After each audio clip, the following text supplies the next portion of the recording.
ನಮಸ್ಕಾರ ಸ್ನೇಹಿತರೆ, ನಮ್ಮ ಮೈಥಾಲಜಿ ಮೀಡ್ಸ್ ಮೀ ಚಾನೆಲ್ಗೆ ನಿಮಗೆಲ್ಲರಿಗೂ ಸ್ವಾಗತ. ಆಗಸ್ಟ್ 12, 2026 ನಾಗರ ಅಮಾವಾಸ್ಯೆ. ಇದನ್ನು ಭೀಮನ ಅಮಾವಾಸ್ಯೆ ಅಥವಾ ಆಟಿ ಅಮಾವಾಸ್ಯೆ ಎಂದು ಸಹ ಕರೆಯುತ್ತಾರೆ. ಆಗಸ್ಟ್ 12, 2026 ಬುಧವಾರದಂದು ಆಚರಿಸಲಾಗುತ್ತದೆ. ಇದು ಶ್ರಾವಣ ಮಾಸದ ಆರಂಭದ ಮುನ್ನ ಬರುವ ಆಷಾಢ ಮಾಸದ ಕೊನೆಯ ಅಮಾವಾಸ್ಯೆಯಾಗಿದೆ. ಈ ದಿನದ ಶುಭ ಮುಹೂರ್ತ ಮತ್ತು ಸಮಯ: ಅಮಾವಾಸ್ಯೆಯ ತಿಥಿ ಆರಂಭ ಆಗಸ್ಟ್ 12, 2026 ಮಧ್ಯಾಹ್ನ 1:52 ಅಮಾವಾಸ್ಯೆಯ ತಿಥಿ ಮುಕ್ತಾಯ ಆಗಸ್ಟ್ 12, 2026 ರಾತ್ರಿ 11:06. ನಾಗರ ಅಮಾವಾಸ್ಯೆಯ ಮಹತ್ವ ಸಿಗ್ನಿಫಿಕೆನ್ಸ್: ನಾಗದೇವತೆ ಆರಾಧನೆ. ಈ ದಿನದಿಂದ ನಾಗರ ಪಂಚಮಿ ಹಬ್ಬದ ಸರಣಿ ಆರಂಭವಾಗುತ್ತದೆ.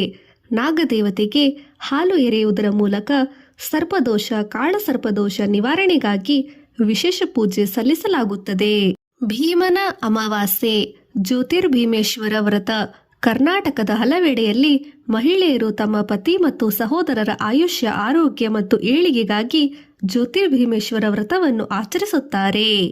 ಪಿತೃತರ್ಪಣ: ಈ ದಿನವನ್ನು ಪೂರ್ವಜರ ಪಿತೃಗಳನ್ನು ಸ್ಮರಿಸಿ ತರ್ಪಣ ಮಾಡುವುದು ಹಾಗೂ ದಾನ ಧರ್ಮ ಮಾಡುವುದರಿಂದ ಪಿತೃಗಳು ದೋಷಗಳು ನಿವಾರಣೆಗಾಗಿ ಕುಟುಂಬಕ್ಕೆ ಒಳಿತಾಗುತ್ತದೆ. ಕರಾವಳಿಯ ಆಟಿ ಅಮಾವಾಸ್ಯೆ. ಮಂಗಳೂರು ಮತ್ತು ಉಡುಪಿ ಸೇರಿದಂತೆ ತುಳುನಾಡಿನಲ್ಲಿ ಈ ದಿನವನ್ನು ಆಟಿ ಅಮಾವಾಸ್ಯೆ ಎಂದು ಆಚರಿಸಿ ಮುಂಜಾನೆ ಪಾಲೆ ಮರದ ಕೆತ್ತನೆಯಿಂದ ತಯಾರಿಸಿದ ಕಹಿ ಕಷಾಯವನ್ನು ಕುಡಿಯುವ ವಿಶಿಷ್ಟವಾದ ಸಂಪ್ರದಾಯವಿದೆ. ಪೂಜಾ ವಿಧಾನ: ಪವಿತ್ರ ಸ್ನಾನ. ಮುಂಜಾನೆ ಬೇಗ ಎದ್ದು ಪವಿತ್ರ ನದಿಗಳಲ್ಲಿ ಮತ್ತು ಮನೆಯಲ್ಲಿ ಗಂಗಾ ಸ್ಮರಣೆ ಮಾಡುತ್ತಾ ಸ್ನಾನ ಮಾಡಬೇಕು. ನಾಗಪೂಜೆ: ಮನೆಯ ಸಮೀಪದ ನಾಗಬನಕ್ಕೆ ಅಥವಾ ದೇವಸ್ಥಾನಕ್ಕೆ ತೆರಳಿ ನಾಗರ ಕಲ್ಲಿಗೆ ಹಾಲು, ಅರಿಶಿನ, ಕುಂಕುಮ ಅಥವಾ ಹೂವುಗಳನ್ನು ಅರ್ಪಿಸಿ ಪೂಜೆ ಮಾಡಿ ದೀಪಾರಾಧನೆಯನ್ನು ಸಲ್ಲಿಸಬೇಕು.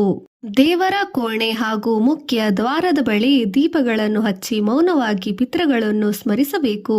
ದಾನ ಧರ್ಮ: ಯಥಾಶಕ್ತಿಗನುಸಾರವಾಗಿ ಬಡವರಿಗೆ ಅನ್ನದಾನ ಮತ್ತು ಎಳ್ಳು, ಬಟ್ಟೆ ಮುಂತಾದ ಅವಶ್ಯಕ ವಸ್ತುಗಳನ್ನು ದಾನ ಮಾಡುವುದು ಶ್ರೇಷ್ಠವಾಗಿದೆ. ನಾಗರ ಅಮಾವಾಸ್ಯೆ ವ್ರತ ಕಥೆ ಮತ್ತು ರಾಶಿ ಪರಿಹಾರಗಳು. ಜ್ಯೋತಿರ್ಭೀಮೇಶ್ವರ ವ್ರತ ಕಥೆ. ಜ್ಯೋತಿರ್ಭೀಮೇಶ್ವರ ವ್ರತದ ವಿಧಾನ: ಒಬ್ಬ ಬಡ ಬ್ರಾಹ್ಮಣನಿಗೆ ಒಬ್ಬ ಮಗಳಿರುತ್ತಾಳೆ. ಆ ಊರಿನ ರಾಜನಿಗೆ ಒಬ್ಬನೇ ಮಗನಿದ್ದು ಅವನು ತೀವ್ರ ಅನಾರೋಗ್ಯದಿಂದ ಮರಣ ಹೊಂದುತ್ತಾನೆ. ಆದರೆ ಆ ರಾಜಮನೆತನದ ಸಂಪ್ರದಾಯದ ಪ್ರಕಾರದಂತೆ ಮೃತ ರಾಜಕುಮಾರನಿಗೆ ಮದುವೆ ಮಾಡಬೇಕಿರುತ್ತದೆ. ಹಣದ ಆಸೆಗೆ ಬಿದ್ದು ಬ್ರಾಹ್ಮಣನು ತನ್ನ ಮಗಳನ್ನು ಆ ಸತ್ತ ರಾಜಕುಮಾರನಿಗೆ ಕೊಟ್ಟು ಮದುವೆ ಮಾಡುತ್ತಾನೆ. ಮದುವೆಯ ನಂತರ ರಾಜಕುಮಾರನ ಶವದೊಂದಿಗೆ ಆಕೆಯನ್ನು ಕಾಡಿಗೆ ಕಳುಹಿಸಲಾಗುತ್ತದೆ. ಆಕೆ ಧೃತಿಗೆಡದೆ ಆಷಾಢದ ಕೊನೆ ದಿನದ ಅಮಾವಾಸ್ಯೆ ಮಣ್ಣಿನಿಂದ 2 ದೀಪಗಳನ್ನು, ಭೀಮನ ಮುದ್ದೆಗಳನ್ನು ಮಾಡಿ ಪರಶಿವ ಮತ್ತು ಪಾರ್ವತಿಯನ್ನು ಭಕ್ತಿಯಿಂದ ಪ್ರಾರ್ಥಿಸುತ್ತಾಳೆ. ಆಗ ಜ್ಯೋತಿರ್ಭೀಮೇಶ್ವರ ವ್ರತವನ್ನು ಆಕೆ ಆಚರಿಸುತ್ತಾಳೆ. ಆಕೆಯ ಭಕ್ತಿಗೆ ಮೆಚ್ಚಿದ ಶಿವ ಪಾರ್ವತಿಯರು ಪ್ರತ್ಯಕ್ಷರಾಗಿ ಏನು ಬೇಕು, ನಿನಗೇನು ಬೇಕು ಎಂದು ಕೇಳುತ್ತಾರೆ. ಈ ಪ್ರಕಾರವಾಗಿ ಶಿವ ಪಾರ್ವತಿಯರು ನಿನಗೇನು ಬೇಕು ಎಂದು ಕೇಳುತ್ತಾರೆ. ಆಕೆ ತನ್ನ ಪತಿಯ ಪ್ರಾಣವನ್ನು ಭಿಕ್ಷೆಯಾಗಿ ಬೇಡುತ್ತಾಳೆ. ಶಿವನು ಆಕೆಯ ಪತಿಯ ಬೆನ್ನಿಗೆ ಹೊಡೆದಾಗ ರಾಜಕುಮಾರನು ಜೀವಂತವಾಗಿ ಎದ್ದು ಕೂರುತ್ತಾನೆ. ಈ ಕಾರಣಕ್ಕಾಗಿಯೇ ಮಹಿಳೆಯರು ತಮ್ಮ ಪತಿಯ ಮತ್ತು ಕುಟುಂಬದ ದೀರ್ಘಾಯುಷ್ಯಕ್ಕಾಗಿ ಈ ವ್ರತವನ್ನು ಇಂದಿಗೂ ಆಚರಿಸುತ್ತಾರೆ. 12 ರಾಶಿಗಳಿಗೆ ವಿಶೇಷ ಪರಿಹಾರಗಳು. ಈ ದಿನದಂದು ನಿಮ್ಮ ರಾಶಿಗೆ ಅನುಗುಣವಾಗಿ ಈ ಸರಳ ಪರಿಹಾರಗಳನ್ನು ಮಾಡುವುದರಿಂದ ಕಾಳಸರ್ಪದೋಷ, ಪಿತೃದೋಷ ಮತ್ತು ಗ್ರಹ ದೋಷಗಳು ನಿವಾರಣೆಯಾಗುತ್ತದೆ. ಮೇಷ ರಾಶಿ. ಶಿವಲಿಂಗಕ್ಕೆ ಕೆಂಪು ಚಂದನ ಮತ್ತು ಹಾಲಿನ ಅಭಿಷೇಕ ಮಾಡಿರಿ. ವೃಷಭ ರಾಶಿ. ನಾಗದೇವತೆಗೆ ಬಿಳಿ ಹೂವುಗಳನ್ನು ಅರ್ಪಿಸಿ ಮತ್ತು ಅಕ್ಕಿ ಹಿಟ್ಟಿನ ಸಿಹಿಯನ್ನು ದಾನ ಮಾಡಿ. ಮಿಥುನ ರಾಶಿ. ವಿಷ್ಣು ಸಹಸ್ರನಾಮ ಪಾರಾಯಣ ಮಾಡಿ ಹಸುವಿಗೆ ಹಸಿರು ಗಿಡಗಳನ್ನು ತಿನ್ನಿಸಿರಿ. ಕಟಕ ರಾಶಿ. ಪಿತೃಗಳ ಹೆಸರಿನಲ್ಲಿ ಶಿವಲಿಂಗಕ್ಕೆ ಕಬ್ಬಿನ ಹಾಲಿನ ಅಭಿಷೇಕ ಮಾಡಿಸಿರಿ. ಸಿಂಹ ರಾಶಿ. ಸೂರ್ಯದೇವನಿಗೆ ಅರ್ಘ್ಯ ನೀಡಿ ಮತ್ತು ಬಡವರಿಗೆ ಗೋಧಿ ಅಥವಾ ತಾಮ್ರದ ಪಾತ್ರೆಯನ್ನು ದಾನ ಮಾಡಿರಿ. ಕನ್ಯಾ ರಾಶಿ.